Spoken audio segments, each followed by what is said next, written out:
Então, vamos falar um pouquinho da Parashá Toldot. Toldot, literalmente, são as gerações, as descendências, e justamente a gente vai começar a falar um pouco, a partir dessa semana, dos descendentes do Yitzhak Avino.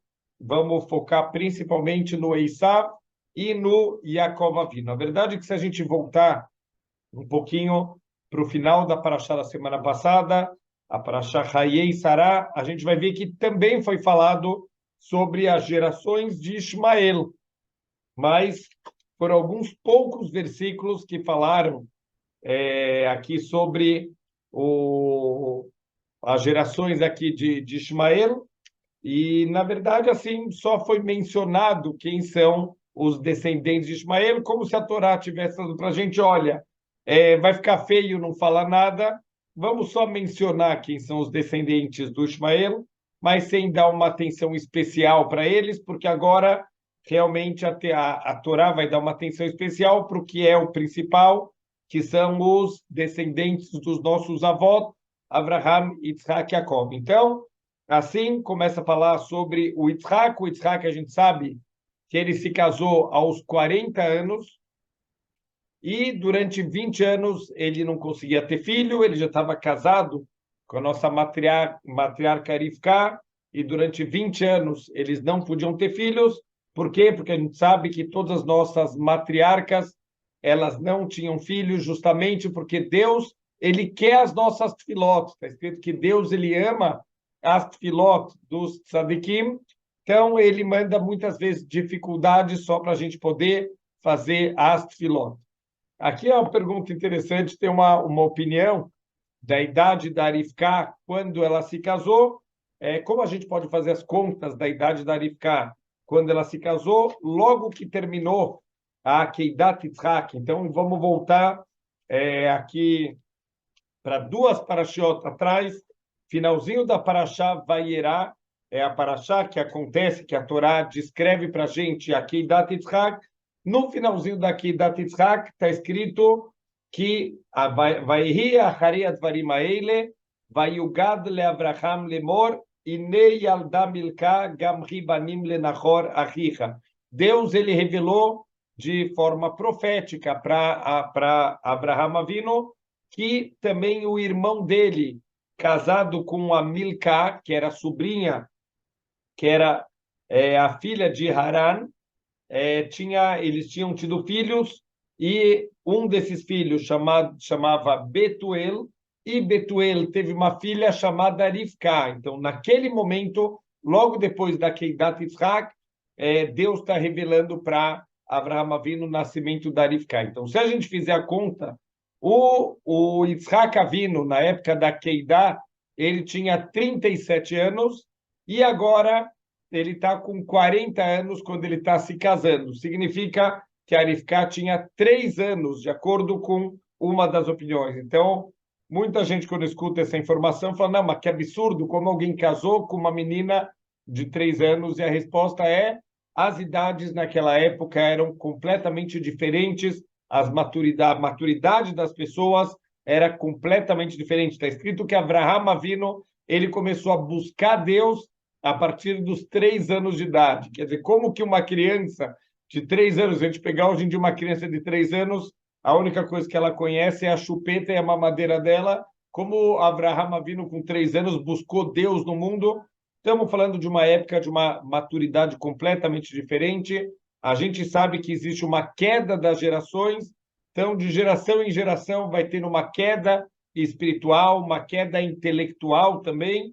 Então, a gente tem que saber que estamos falando de, apesar de uma menina de 3 anos, de acordo com essa opinião, que o aviso lá que foi dado para Abraham foi o nascimento da Rivka, e 3 anos depois eles estariam se casando. Mas tem diferentes opiniões se ela já tinha mais idade quando ela se casou com o Yitzhak Avinu. E por 20 anos eles não puderam ter filhos, e finalmente eles fizeram muita tefilá para Hashem. Hashem atendeu a tefilá do Yitzhak e da Rivka, e finalmente ela engravidou. Mas a Parashá conta para a gente que ela começou a ficar muito preocupada Por quê? Porque está escrito Vaitrotzetsu abanim bekirba.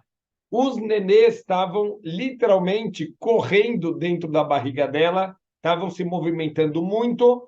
Isso não seria problema nenhum. Todo mundo sabe que as crianças se mexem quando estão no ventre da mãe. Então, o que, que tem assim de tão diferente aqui para a gente, para a Torá chamar atenção desse ponto? E os nossos sábios explicam que a Arifká sentia o bebê se mexendo toda vez que ela passava na frente da yeshiva de Shem Yever.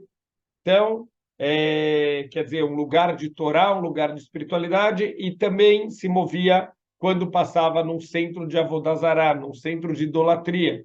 Então, a Arifká ficou extremamente preocupada e ela falou: Olha, Deus, se for assim, para que você me deu um filho? Um filho que tem atração por Deus e tem uma atração pela Avodah Zará.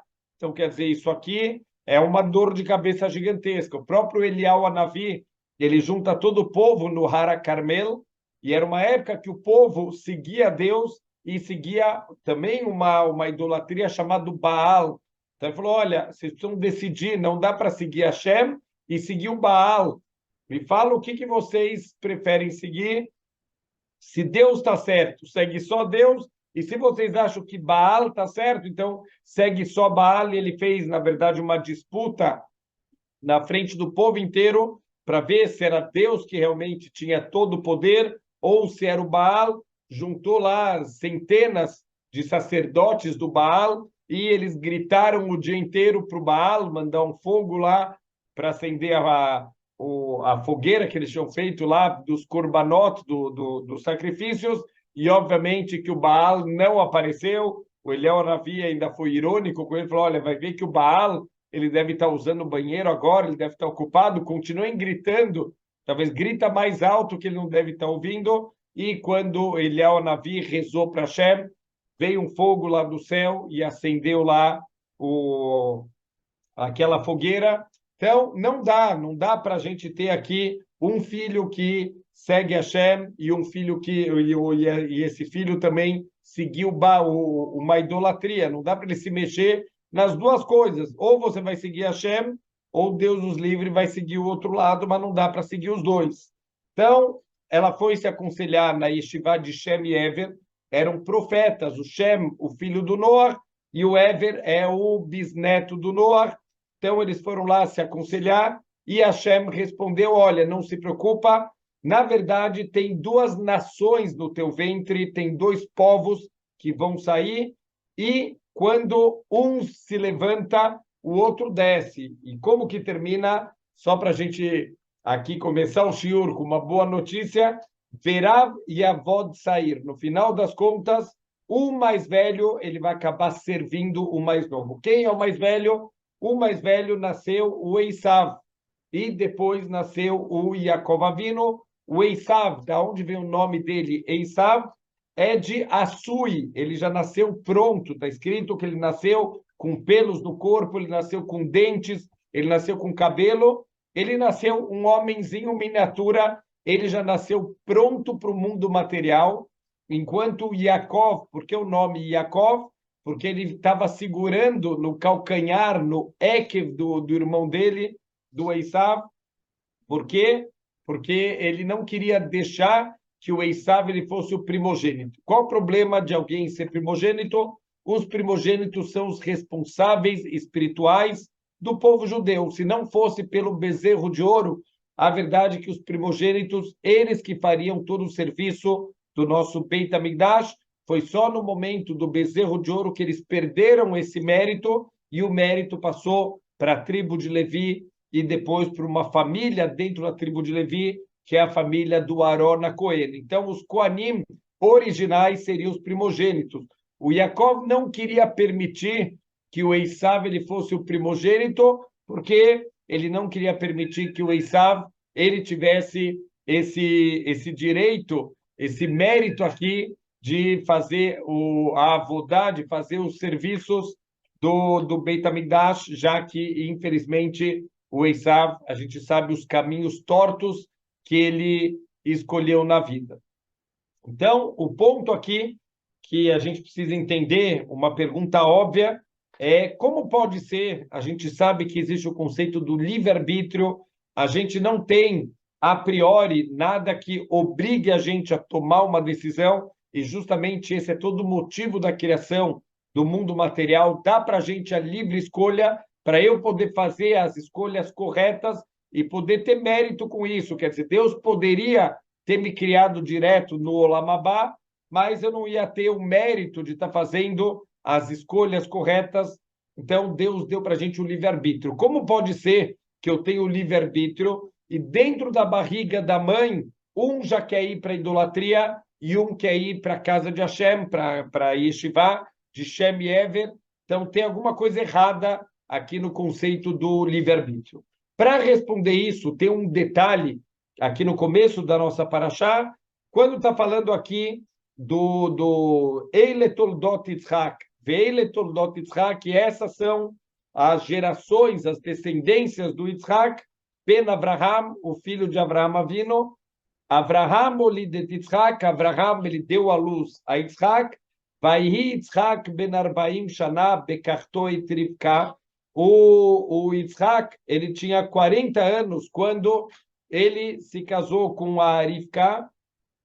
Quem é Rivka? A Torá vem contar para a gente quem é Rivka. Bat Betuel, a Arami, ela era filha do Betuel, o arameu, Mi Padan Aram, da região de Padan Aram, Achot Lavan Arami, irmã do Lavan, o arameu. Então, tá descrevendo aqui quem era a família de Rivka. O grande problema é assim, se o pai de Rivka e o irmão de Rivka fossem dois grandes tzadikim, então tá ótimo, olha, repete 30 vezes quem é a família dela, mas nós sabemos que eram dois grandes rechaim, o Betuel, inclusive eles tentaram, quando Eliezer, ele foi lá procurar uma esposa, eles tentaram envenenar o Eliezer e o Betuel acabou morrendo com a comida envenenada. O Lavan, a gente vai conhecer um pouquinho mais de detalhes dele, na hora que o Yaakov ele vai fugir do Esav e ele vai lá para a casa do tio dele, todas as enganações, é um pilantra. A verdade é que todos os habitantes lá da região de Padan Aram, eles são Arami. Arami, se a gente rearranjar as letras, forma a palavra Ramai. Ramai é um trapaceiro, é um enganador, um pilantra. Então, quer dizer, todas as pessoas da região são pilantras, incluindo o pai de Rivka, Betuel, e o irmão de Rivka, Lavan. Então, eu já sabia da paraxá passada quem era Rivka. Já foi falado quando Eliezer, o escravo de Abraham, foi procurar uma esposa para o Yitzhak. Já está escrito que ele foi lá na casa do Betuel e que o Lavan foi receber ele. Eu já sei esses detalhes, eu já sei quem é Rivka. Por que a Torá vem de novo falar quem é Rivka? É uma vergonha, parece que a Torá está envergonhando a Rivka, lembrando quem são os parentes Rechaim dela. O Rashi vem falar para a gente aqui uma ideia muito bonita. Ele fala que foi mencionado novamente a família de Rivka para lembrar que ela é uma Shoshaná ben Achorim, ela é uma rosa entre os espinhos. Então, o que a gente poderia entender das palavras do Rashi? Explicação mais simples, a gente poderia entender que, apesar de viver num lugar cheio de espinhos, como Betuel e Lavan, cheio de pilantras, de gente ruim, ela conseguiu ser uma Shoshaná, ela conseguiu ser uma rosa, uma flor muito bonita. Mas essa explicação ela é um pouco difícil de entender, se assim a gente interpretar as palavras do Rashi, já que a rosa ela não é uma rosa apesar dos espinhos, ela é uma rosa por causa dos espinhos. O que quer dizer isso? Quando a rosa ela está começando a crescer, normalmente os animais começam a circular, começam a andar, eles começam a pisotear nas plantas, começam a morder, às vezes, algumas flores, isso mataria a rosa. Então, a rosa ela tem espinhos que protegem ela contra todo tipo de ataques, contra qualquer tipo de dano. Então, a rosa, ela não é rosa apesar dos espinhos, ela é rosa justamente por causa dos espinhos. Então, não estou entendendo o que, que o Urashi quis dizer, que ela era uma Shoshaná Ben Achorim, ela é uma rosa no meio dos espinhos, quer dizer, é uma coisa boa ela ter nascido no meio dos pilantras, e a resposta é sim, é uma coisa boa. Como pode ser bom nascer no meio dos pilantras? Então, um Ramai, o que, que é um Ramai?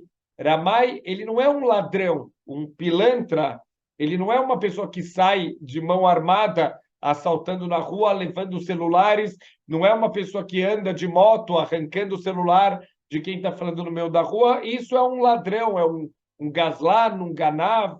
Mas o uramai, o pilantra, o que, que ele faz? Ele finge que ele é teu amigo, ele vem mostrar que ele está preocupado com você, ele gosta de você, e sem você perceber, ele vai te enrolando, ele vai te envolvendo numa história até que você compra um terreno na Lua, achando que você fez um negócio da China, e aí você vai descobrir que não existe terreno nenhum, e quando você descobrir, o pilantra já se mandou e já levou o teu dinheiro. Então, isso é um pilantra. O pilantra, ele envolve a pessoa, ele finge que ele gosta de você para te levar aonde ele quer e poder te enganar. A Rivka, ela nasceu no meio dos pilantras, só que todas as características do ser humano a gente pode usar do lado positivo ou do lado negativo.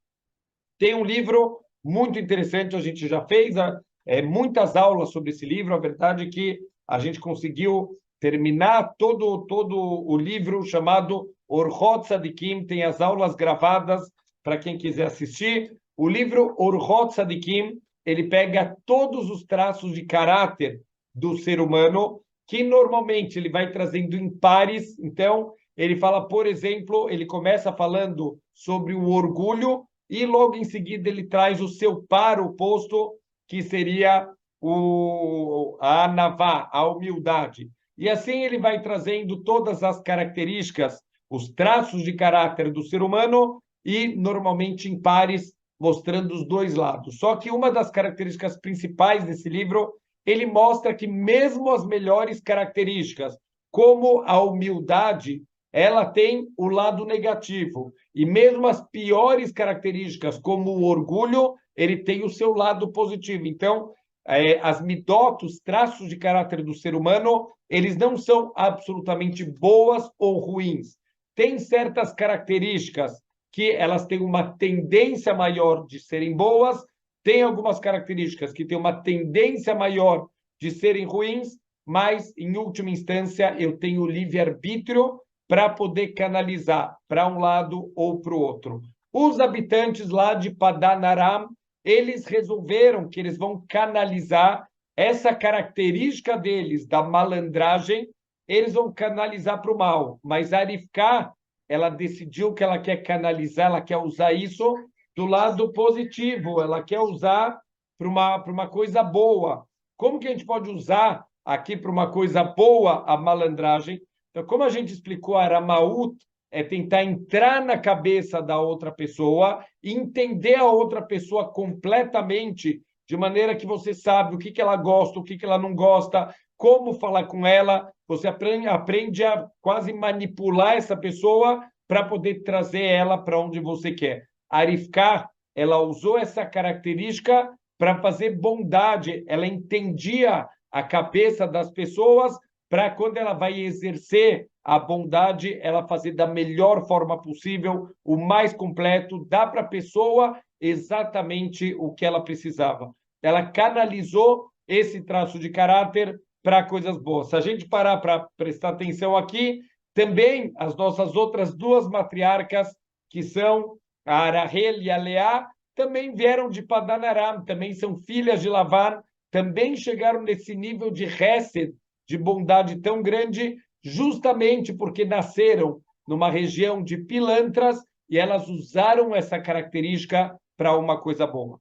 Vamos agora entender, isso vai ajudar a gente a explicar aqui o ponto do livre-arbítrio de Yaakov e Esav. Espera aí, como eles são livre-arbítrio, se o Esav já está canalizado aqui para o mundo material, ele já nasceu feito, ele já nasceu pronto para o mundo material e voltado para as idolatrias, enquanto o Yaakov, ele já nasceu mais voltado para o mundo espiritual. Então, cadê o livre-arbítrio? Olha que incrível, o Esav, ele tinha potencial de ter sido um patriarca, porque tem 4 matriarcas e 3 patriarcas, deveria ter 4 e 4. O Esav tinha o potencial de ter sido um patriarca e ele teria se casado com a Leá. Depois a gente vai, Bezrat Hashem, nas próximas parashot, voltar nesse ponto aqui, mas potencialmente a Leá teria se casado com o Esav e eles teriam sido um dos casais dos patriarcas do povo judeu, mas o Esav destruiu o potencial dele. Qual era o potencial do Esav? Ele tinha uma ligação maior com o mundo material e com as idolatrias. Ele poderia ter destruído as idolatrias do mundo. Ele poderia ter acabado com a idolatria se ele tivesse força de vontade, se ele usasse o potencial que ele tinha de ser um dos avós. Então, a gente vê, por exemplo, uma das mitzvot que o Esav ele decidiu cumprir era a mitzvah de Kibud Aveim, a mitzvah de honrar os pais. O Talmud ele traz em nome dos Tanaim, que são aqueles que escreveram as Mishnayot, são pessoas que são malahim, e eles mesmos falavam, olha, eu nunca vou conseguir chegar no nível que o Esav chegava de Kibud Aveim, de honrar o seu pai e a sua mãe. Então, quer dizer, ele tinha esse potencial incrível, mas, infelizmente, ele deixou o coração dele governar ele. Isso a gente vê no finalzinho da Parashá, está escrito que quando teve o negócio da venda da primogenitura, a gente vai tentar falar um pouquinho sobre isso, mas no final das contas ele ficou com muita raiva do Yaakov, ele achou que o Yaakov tinha roubado ele, apesar que ele vendeu a primogenitura com documentos. É óbvio que o Yaakov ele não é tonto, ele sabe que ele está lidando aqui com uma pessoa ruim, uma pessoa enganadora. Ele, óbvio, que fez um documento da venda, mas mesmo assim, o Esav, na hora de receber a brachá de primogenitura, ele quis ele receber, apesar de ter vendido essa primogenitura. E aí, o que aconteceu? O Yaakov, ele fez uma certa malandragem, orientado pela mãe dele, a Rivka, e ele pegou a brachá no lugar do Esav. O Esav ficou tão bravo que ele decidiu que ele quer matar o seu irmão. Ele falou, olha, eu vou esperar o meu pai falecer. Eles acharam que o Yitzhak já estava para falecer. A verdade é que o Yitzhak ainda viveu mais 60 anos depois disso, mas eles achavam que ele já estava para morrer, ele já estava cego naquele momento, mas ele ainda viveu 60 anos e ele decidiu que ele quer matar o Yaakov. Então, olha só que interessante a linguagem que a Torá usa, Vaistome Esav et Yaakov ala bracha asher barcho aviv. Então, o Esav odiou o seu irmão Yaakov por causa da brachá que ele pegou do seu pai. Vaiomer Esav belibó, e falou Esav no seu coração, e crevu yemei evelavi, está chegando o dia do falecimento do meu pai, ve'arga et Yaakov ahi, eu vou matar o meu irmão. O que está escrito? Que ele pensou com o coração dele. Daqui a gente vê que ele tem uma cabeça de patriarca, mas o coração dele leva ele para os desejos, para as vontades. Ele não faz o que a cabeça dele manda, ele faz o que o coração dele manda, e ele destruiu o potencial dele que ele tinha de ser um patriarca. Olha que mais interessante ainda, a gente sabe o final da história, que no dia que o Yaakov ele estava sendo enterrado, o Esav não quis deixar enterrar, porque ele falou, não, direito de ser enterrado na Me'arat HaMachpelah, aquele lugar onde a gente viu que Abraham comprou para enterrar Sará, e aonde também o Yitzhak e a Rivka, eles estavam enterrados, o Esav não quis deixar o Yaakov ser enterrado lá. Ele falou, não, é meu esse lugar, eu sou o filho primogênito e eu não vou deixar. O ponto era que o Yaakov, quando ele voltou da casa de Lavan, ele pegou todo o dinheiro que ele juntou na casa de Lavan e ele mandou para o Esav para comprar o direito de ser enterrado na Me'arat HaMachpelah. E o Esav agora quer se fazer de desentendido, mas, de novo, o Yaakov tinha documento para isso, só que o documento estava no Egito. Então, os irmãos lá, os filhos do Yaakov, estavam discutindo com Esav, não, você é um rachá, deixa enterrar o nosso pai, você sabe que você vendeu? Não, não, sem documento não deixo enterrar. E eles estavam discutindo até que veio o Hushin, filho do Dan, que o Dan é um dos filhos do Yaakov, então um dos netos do Yaakov, chamado Hushin, ele ficou tão bravo de ver o corpo do avô lá exposto e estavam lá os tios dele, o pai dele, discutindo com o Rachá, o Esav. Ele perguntou o que está acontecendo. Ele era surdo-mudo e ele não estava escutando a discussão. Então ele perguntou o que está acontecendo aqui, por que meu avô não está sendo enterrado? Que desprezo é esse com o corpo do meu avô? Ele falou, não, o Esav não está deixando e não sei o quê, está tendo uma discussão. Ele não teve dúvida, ele pegou um pedaço de madeira e na hora ele matou, ele arrancou a cabeça do Esav. E assim o Midrash fala que a cabeça do Esav foi enterrada na Me'arat HaMachpelah. Alguém me mandou uma foto que tem um lugar na Me'arat HaMachpelah que está escrito: aqui está enterrada a cabeça do Esav. E o corpo dele foi enterrado do lado de fora. Por que isso? Ele tem uma cabeça de patriarca. Ele tinha o potencial, por mais que na barriga da mãe, a gente falou, ele tem uma tendência para o mundo material, para a idolatria, mas essa tendência era para ser canalizado, não para ele virar um idólatra, para ele destruir as idolatrias do mundo, mas ele preferiu seguir as vontades, seguir os desejos, e ele acabou se destruindo. Ao invés de destruir as idolatrias, ele acabou casando com mulheres idólatras, e ele acabou seguindo o coração dele para virar um assassino, para virar um adúltero, para virar um idólatra, e infelizmente ele perdeu o potencial. A cabeça dele, que a parte intelectual, que tinha o potencial, foi enterrado na Me'arat HaMachpelah, porque ele tinha um potencial de ter sido um patriarca, mas o coração dele, o corpo dele, que infelizmente preferiram seguir os desejos, ele ficou enterrado do lado de fora. Então, a gente, Bezrat Hashem, tem que saber que a gente tem as nossas tendências que Deus deu, mas não existe nada absoluto. Então, uma pessoa, por exemplo, ele nasceu com uma tendência sanguinária, ele gosta de sangue, ele pode canalizar, ele pode virar um médico, ele pode virar um moelo, pode fazer Brit Milá, ele pode virar um açougueiro, ele vai fazer carne kasher para todo mundo. Não tem nada absolutamente ruim ou bom. Tudo a gente pode canalizar para utilizar da maneira positiva. Isso é o nosso livre-arbítrio, saber como eu vou escolher usar as ferramentas que Hashem ele me deu. E as ferramentas que Hashem dá para cada um são específicas, Bezrat Hashem, para aquele trabalho que a pessoa veio fazer. Então, a gente precisa saber canalizar, olhar as ferramentas que a Hashem me deu, olhar o ambiente onde a Hashem me colocou. Isso é parte do meu propósito, isso é parte do meu objetivo, e a gente vai canalizando e usando nossas forças para cumprir a nossa missão aqui no mundo. Tem um detalhe aqui muito bonito também na nossa paraxá, que Hashem ele faz com Avraham Avinu, ele fez muitos pactos, ele várias vezes se revelava para Avraham Avinu, e de novo com o Yitzhak Avinu, ele novamente ele refaz todos os pactos, ele garante para o Yitzhak Avinu, olha, os teus descendentes vão ter aqui a terra de Israel, e eu vou estar sempre junto com vocês. Então ele reafirma todos os pactos que ele fez com Avraham Avinu, ele reafirma para o Yitzhak Avinu. E quando ele termina, ele promete muitas brachot para o Yitzhak Avinu, se ele andar nos caminhos corretos. Mas olha como termina aqui essa brachá.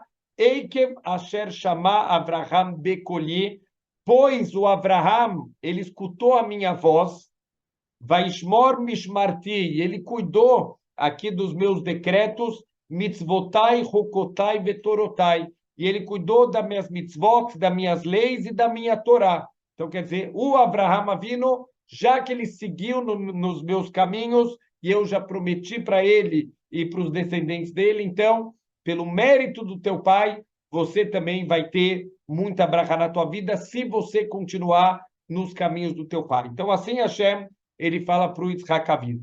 Mas os nossos sábios falam que a palavra Eikev, essa primeira palavra do Pasuk, Eikev asher shama Avraham bekoli, pois Avraham, ele escutou a minha voz, Eikev é a gemátria 172. O valor numérico da palavra Eikev é 172. O que quer dizer isso? Deus estava falando para Yitzhak, o teu pai, ele me serviu por 172 anos da vida dele, ele me serviu de maneira plena, ele foi um grande tzadik. Aqui tem uma pergunta muito óbvia.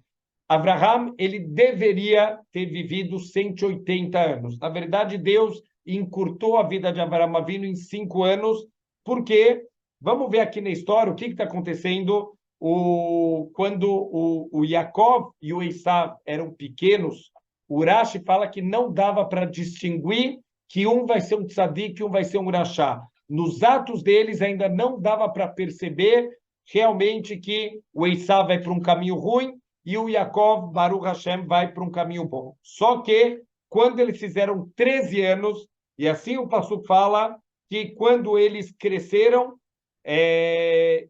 começou a ficar mais aparente. Então, a partir dos 13 anos, o Esav, ele já foi para o caminho do mal, está escrito que ele virou um caçador, que ele era um homem do campo, enquanto o Yaakov Avinu, ao contrário, ele era Ishoalim, um homem que sentava na tenda. O que quer dizer um homem que senta na tenda? Um homem que senta no Beit Midrash e ele estuda a Torá o dia inteiro. Ele passou, a gente sabe, 14 anos da vida dele na Yeshiva de Shem Yever, estudando. Está escrito que durante esses 14 anos ele não deitou para dormir, ele dormia na própria mesa de estudo e, na verdade, não era nem dormir, ele dava alguns cochilos na mesa de estudo durante os 14 anos que ele teve oportunidade de poder estudar a Torá diretamente do filho de Noah e do bisneto de Noah, que tinha a transmissão oral desde a Damarishon, da Torá de Hashem, dos ensinamentos de Hashem.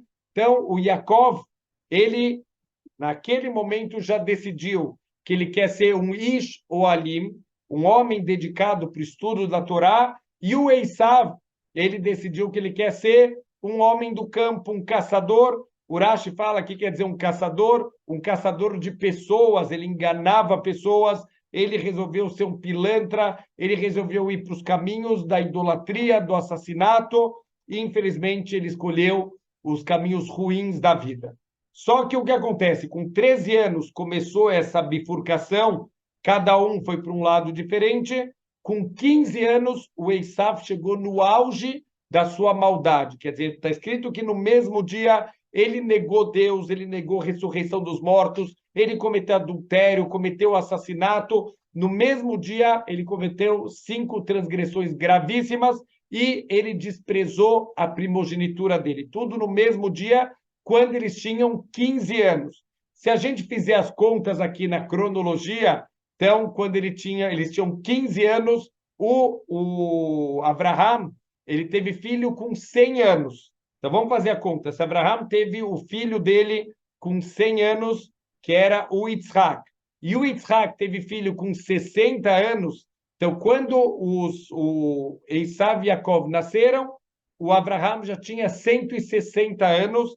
Quando eles fizeram 15 anos, o Abraham estava completando 175 anos, e nesse momento Deus tirou Abraham do mundo para poupar ele de ver o que o neto dele ia fazer. Quer dizer, Abraham não merecia, com tudo que ele fez de bom, ver um neto que virou um assassino, um adúltero, um idólatra. Então, quando ele chegou no auge da maldade dele, Deus resolveu tirar Abraham do mundo. Então, ele faleceu aos 175 anos. Só que aqui está falando que dos 3, se ele serviu Deus por 172 anos, significa que dos 3 anos de idade até os 175 anos, ele foi um grande tzadik. Só que isso tem uma grande contradição. O Rambam, por exemplo, fala para a gente, tem que ser o Rambam, tem que ser o Maimônides para trazer uma informação dessa para a gente. Ele fala que muitos anos da vida, Abraham foi um idólatra. Peraí, como assim Abraham foi idólatra? Sim, todo mundo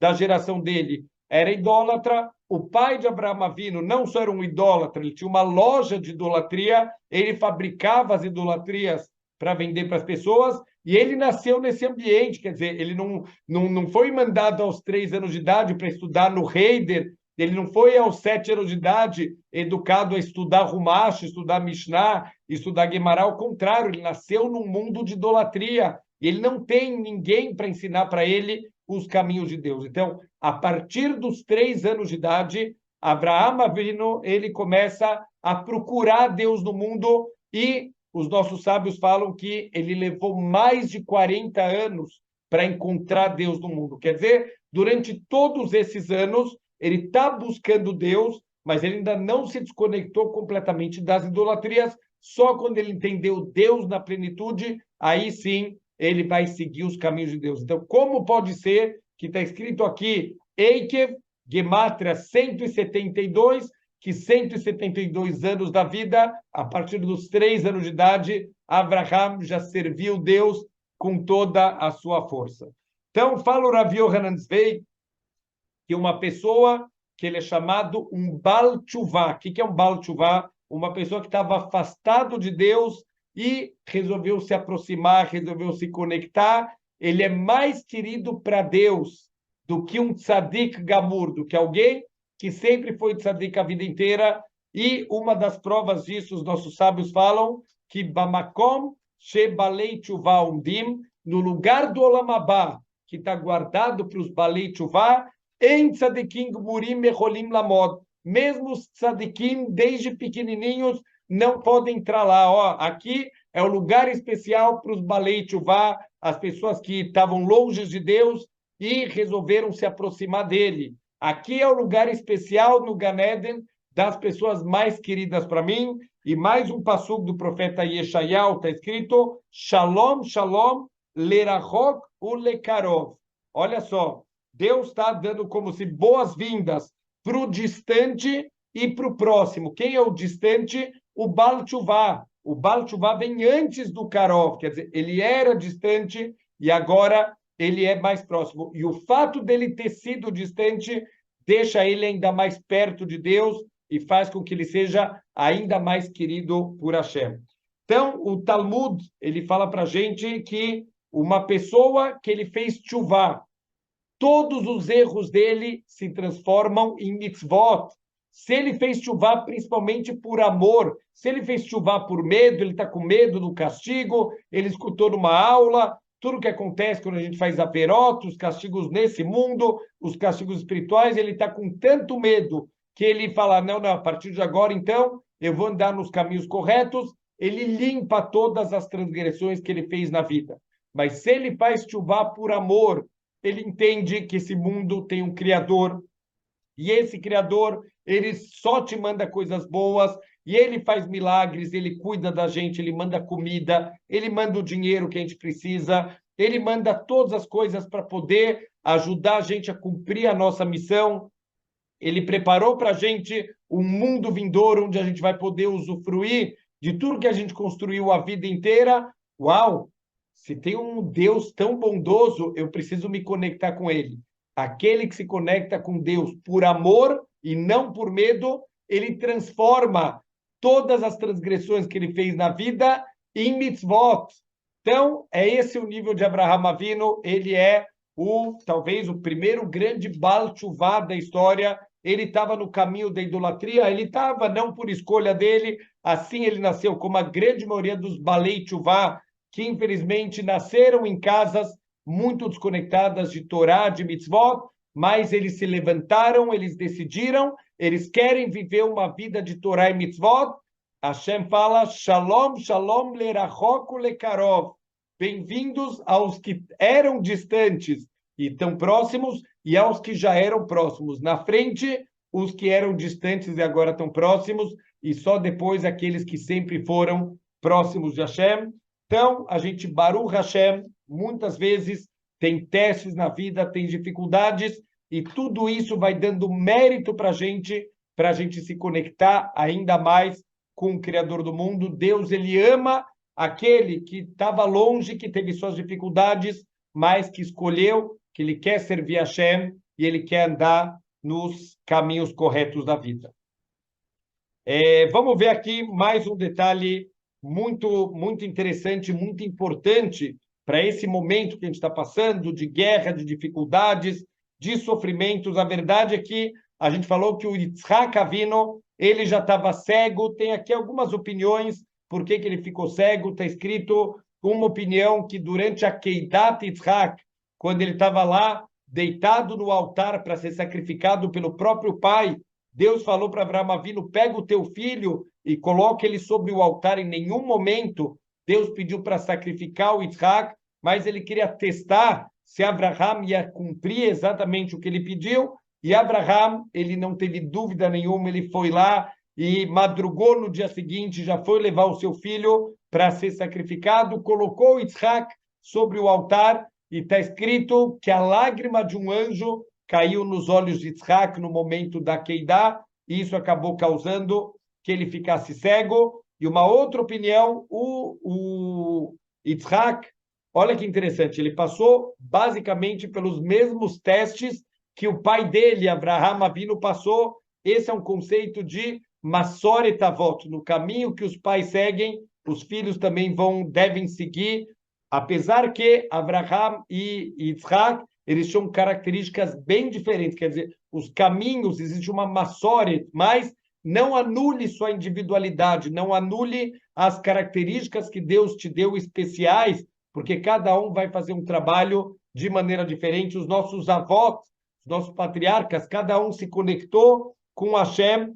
de uma maneira diferente. Então, o Yitzhak Avinu, ele um dos pontos assim que importantes da vida dele, das escolhas que ele, Baruch Hashem, ele fez na vida, ele escolheu que ele vai seguir os caminhos do pai dele, e os testes que foram aparecendo são testes muito parecidos com os testes de Abraham. Um dos testes é que tem fome na terra de Israel, e como Abraham Avinu fez, Abraham foi para o Egito, e numa segunda vez Abraham foi para a cidade dos Plishtim, para a cidade de Gerar. Aqui está escrito que o Yitzhak ele foi direto para Gerar, para a cidade dos Plishtim, e ele não foi para o Egito. Então o Rashi explica para a gente que o Yitzhak não podia ir para o Egito. Deus apareceu para o Yitzhak quando ele se levantou na época de fome. A ideia dele era seguir o caminho do pai. Ele também vai descer para o Egito, e Deus falou, não sai da terra de Israel. Por quê? O Yitzhak, no momento que ele foi levantado sobre o altar, ele virou um korban, ele virou um sacrifício para Hashem, mesmo que não aconteceu o sacrifício, não aconteceu o abate, mas ele virou um korban de Hashem. O korban de Hashem, ele tem uma santidade. Então, ele não podia sair das mechitzot de Eretz Israel, ele não pode sair dos limites da terra de Israel, que é uma terra muito sagrada. Então, o Corban não podia sair. O Yitzhak, ele tem que ficar na terra de Israel, ele tem uma sensibilidade espiritual maior do que das outras pessoas, justamente porque ele é considerado um Corban, um sacrifício de Hashem. O que acontece? Ele teve o seu filho Esav, que infelizmente fez escolhas erradas na vida e se casou com duas mulheres que moravam em Eretz Canaan. Eretz Israel, na época, ainda tinham os 7 povos que viviam lá na terra, e infelizmente eram povos idólatras. Eles, na verdade, a gente viu isso no Sefer HaHinur, que eles eram toda a fundação da idolatria do mundo, todo o principal da idolatria do mundo se concentrava justamente nesses 7 povos. O Esav, que não está preocupado com a espiritualidade dele, ele se casa com 2 mulheres que viviam lá em Eretz Canaan, e essas mulheres faziam idolatria, elas serviam seus ídolos e elas faziam incenso para as idolatrias. A fumaça que saía do incenso de idolatria atingiu os olhos do Yitzhak, e isso deixou ele cego. Como ele tem uma sensibilidade espiritual maior, ele acabou ficando cego por causa dessa fumaça da idolatria. Então, os nossos sábios explicam que, na verdade, o Yitzhak, ele pediu para Deus sofrimentos. Falou, como assim? Para que ele pediu para Deus sofrimentos? A gente reza tanto na vida para não ter sofrimentos, e aí a gente escuta que o nosso patriarca, ele rezou para ter sofrimentos. Então, o que o Yitzhak, ele entendeu? Ele falou, Deus, eu sei que quando a gente sair desse mundo, a gente vai passar por um julgamento, tudo que a gente fez de bom vai ser levado em consideração para o nosso mérito, mas Deus nos livre, tudo que a gente tenha feito de errado, isso vai ser levado em consideração para Deus nos livre para castigos, para dificuldades e até mesmo Deus nos livre para a pessoa perder o seu mundo vindouro se o nível de transgressões for muito alto. Então ele falou, por favor, manda castigo para os seres humanos, manda sofrimentos, manda dificuldades, que isso vai limpando as nossas transgressões e dessa maneira a gente vai poder limpos subir para o mundo vindouro para receber a recompensa de todas as mitzvot. Quer dizer, se não fosse essa limpeza, Deus nos livre, a gente poderia perder o mérito do nosso mundo vindouro. Então, toda vez que a gente tem um sofrimento, toda vez que a gente tem uma dificuldade, isso é uma bondade de Hashem. Deus achou tão bonito o pedido do Yitzhak, que ele falou, não só eu vou mandar, e você vai ter o mérito de ser o primeiro que vai receber esse tipo de sofrimento para limpeza, para purificação. Por isso que o Yitzhak, ele passou 60 anos da vida dele no escuro completo, ele estava cego, e isso foi já parte do pedido dele para ver a diferença que a gente tem do que a gente pede para Hashem e o que os nossos patriarcas pediam para Hashem. Interessante que tem uma doença chamada SIPA. Que é essa doença? Chama insensibilidade congênita à dor. A pessoa que nasce com essa doença é uma doença muito rara, mas a pessoa tem algum problema na transmissão das informações que chegam na pele para o cérebro. Então, por exemplo, quando uma pessoa normal, que não tem essa doença, ela sem querer encosta a mão em alguma coisa quente, imediatamente já é mandado para o cérebro a informação que essa superfície ela está muito quente e o cérebro já reage mandando para o braço a informação da gente tirar a mão de lá. Quer dizer, isso acontece em frações de segundo, óbvio. Sistema perfeito de Hashem, incrível. Quanto a gente tem que ver a grandeza de Hashem em cada detalhe da nossa vida. Então, encostou a mão, a pessoa já na hora já tem um ato quase reflexo de tirar a mão, mas na verdade não foi um reflexo. Isso foi até o cérebro, foi processado e foi mandado a informação de tirar a mão. Pessoas que têm essa doença, lo aleno, elas não têm essa resposta. Então, se a gente pensasse, olha só, uma doença que a pessoa não sente dor no corpo, parece uma coisa ótima, parece uma brachá, ao contrário, é horrível, porque essas pessoas acabam morrendo muito jovens, já que essas pessoas, elas morrem das maneiras mais banais possíveis, elas se queimam e elas não percebem que elas estão se queimando, elas se machucam e começam a sangrar, elas não percebem que elas estão sangrando, então elas acabam falecendo das maneiras assim, mais, infelizmente, impensadas. Qualquer pessoa normal não aconteceria isso. Então, o que pareceria uma bondade, a pessoa não sentir dor, na verdade, isso é muito ruim, porque a pessoa não pode reagir. O que o Yitzhak Avinu estava pedindo? Deus manda a dor, porque a dor é um despertar que tem alguma coisa errada. Então, isso vale para dores físicas, isso vale para dificuldades na vida. Na verdade, as dificuldades são um aviso, são uma chacoalhada de Hashem, tem alguma coisa que está indo errado. Vamos conectar de novo, a gente vai ver que toda essa situação de sofrimento, de dificuldade que a Israel está passando agora, tudo isso também tem uma bondade muito grande de Hashem. Olha como o povo judeu despertou, como a bondade das pessoas, como se importar um com o outro, a união do povo. Então a gente vê que despertou o que cada um tem de melhor. A dor, ela tem essa capacidade de despertar a pessoa para ela tomar atitudes e ela se melhorar. Então, olha que incrível, o Yitzhak Avinu, ele vai dar a brachá pro Esav, e o que acontece? O Esav ele vai caçar um animal para servir para o pai, e enquanto isso a Rivka fala para o Yaakov, entra você e recebe você, a brachá é sua, eu sei por profecia que você tem que receber essa brachá. A gente vê daqui que a profecia de Rivka era ainda maior do que a profecia do Yitzhak. Da mesma maneira que a gente viu que a profecia de Sará também era maior ainda do que a profecia do Avraham Avinu. Então, a Rivka falou, vai lá, entre e pede Abraham. O Jacó falou, mãe, mas meu pai vai me dar uma clalá. Por mais que ele é cego, existe uma diferença muito grande entre eu e o Esav. O Esav tem muitos pelos no corpo e eu tenho o corpo liso, eu não tenho pelos no corpo, então ele vai perceber. Se ele mexer em mim, ele vai perceber.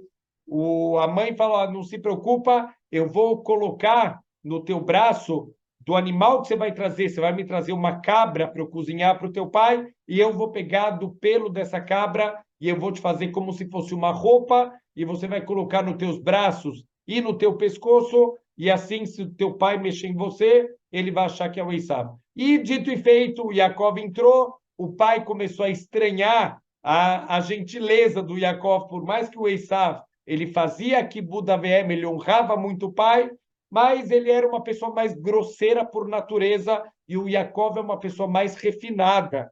Então ele fala pro Yaakov, olha, eu estou estranhando, certeza que é você, meu filho Esav? Vem cá perto para eu mexer em você. Quer dizer, ele já estava desconfiando que era o Yaakov, e ele mexe nos braços do Yaakov, ele fala, tem alguma coisa esquisita. Akol kol Yaakov, ve'ayadai yeidei Esav. A voz é a voz do Yaakov, mas as mãos são as mãos do Esav. Então tem alguma coisa errada aqui. No final ele acaba dando a brachá para o Yaakov e Baruch Hashem, essa é a brachá que até hoje a gente recebeu, a gente herdou aqui dos nossos patriarcas. Mas os nossos sábios falam que aqui tem uma grande profecia para toda a história do povo judeu e também para o Esav e os seus descendentes. A Kol Yaakov, a força verdadeira do povo judeu é na voz. O que quer dizer na voz? Na nossa tefilá, nos nossos teilim, da gente gritar para Deus e Deus ele vai escutar. A força do Esav é na Yadayim. As mãos do Esav são a força dele. Quem são os descendentes do Esav? Por exemplo, os romanos e muitas opiniões também os alemães na época da Segunda Guerra Mundial. A gente vê quanto eles conseguiram realmente em Roma dominar o mundo inteiro, as batalhas que os romanos venciam, e a mesma coisa os alemães, quer dizer, eles conseguiram, depois de terem sido devastados na Primeira Guerra Mundial, montar um grande exército, quase que eles dominaram o mundo inteiro, se não fosse a mão de Hashem. Tem muitas histórias de como Hashem ele fez com que a Alemanha caísse na época da guerra, eles iam conquistar o mundo inteiro.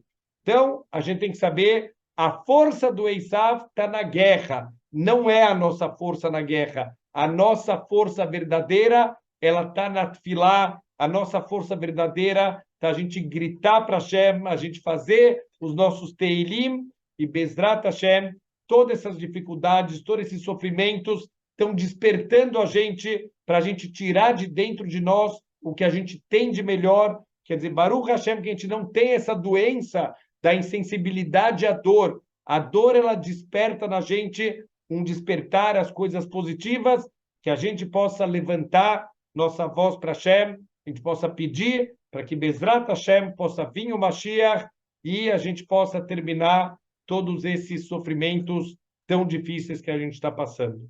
Shabbat Shalom.